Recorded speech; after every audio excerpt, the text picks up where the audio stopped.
Venom: The Last Dance looks like it will fulfill a tease going back to the 2018 original. A symbiote invasion of Earth. Their malevolent creator, the ancient villain Knull, is more terrifying than even Thanos. In fact, he's on another level. He's a creature of nothingness. He's billions of years old, born in the vast darkness that came after the destruction of the previous universe and the Big Bang that kickstarted ours. What's his name then? No!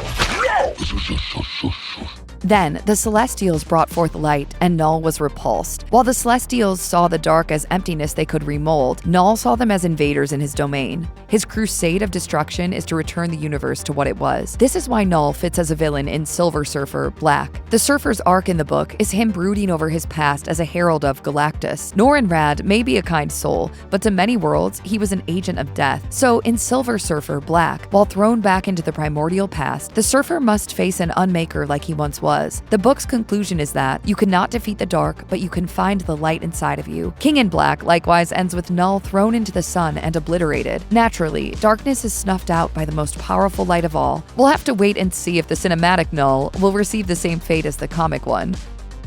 Volume 1 of writer Donny Cates and artist Ryan Stegman's Venom is titled Rex, Latin for king, because that's what Knull is to the symbiotes. Originally, Venom and his ilk were presented as a naturally evolved race of liquid parasites, known in their own language as the Clintar. Cates and Stegman, in their Venom run, revised them into Knull's creations. Their power to possess other beings was a way for Knull to spread his influence across the cosmos, and in turn, the symbiotes have a hive mind, because that hive is Knull's will, disseminated. In ancient times, the symbiotes were unshackled from Knull's control, so they overthrew and defeated their master. The symbiotes' homeworld is in fact a prison with Knull at its core, as Clintar means cage. Every god needs followers too, and for Knull, that is the Church of New Darkness, sometimes called the Cult of Knull. A remnant of the symbiotes invading Earth in medieval times, the Church has endured for centuries awaiting their master's return.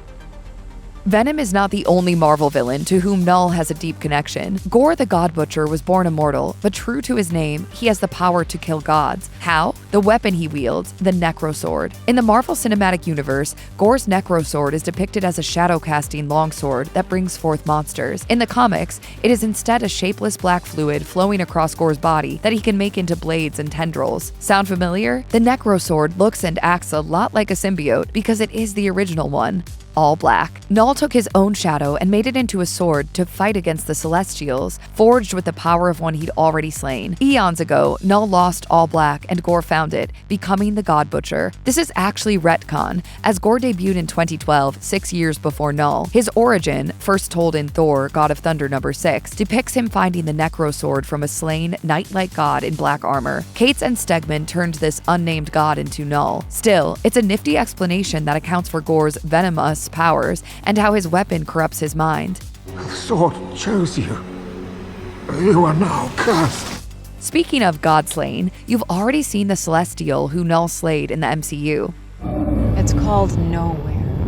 Remember Nowhere from Guardians of the Galaxy? It's the mining colony built into the decapitated head of a long-dead Celestial. You may not have put much thought into how the Celestial died, as even ancient beings pass on, and Nowhere is just one more bit of weirdness in the MCU's most proudly weird films. Knull decapitated the unnamed Celestial with his original symbiote sword, then used its head as a refinery to upgrade his sword into all black. After Knull left it, the head drifted, attracting new settlers and becoming Nowhere. Like Gore, Nowhere's new origin shows how Knull's backstory was woven into the Marvel Universe. In Eternals, we met lead Celestial Arishem the Judge, who dwarfed Earth itself. Anyone who can kill something that big deserves to be feared.